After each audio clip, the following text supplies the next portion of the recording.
আমি মনে ভাবতেছিলেন কোন মহারাজ আজি শুভক্ষণে রাত পোহালো। ভেবেছিলেন তবে আজ আমারে দ্বারে দ্বারে ফিরতে নাহি হবে। বাহির হতে নাহি হতে কাহার দেখা পেলেন পথে। চলিতে রথ ধনধান্য ছড়াবে দুই ধারে। মুঠা মুঠা করিয়ে নেব নেব ভারে ভারে। দেখি সহসা রথ থেমে গেল আমার কাছে এসে। আমার মুখ পানে চেয়ে নামলে তুমি হেসে। দেখে মুখের প্রসন্নতা জড়িয়ে গেল সকল ব্যথা।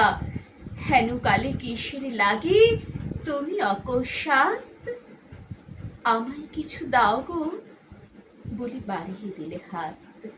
মরে এ কি কথা রাজাধিরাজ,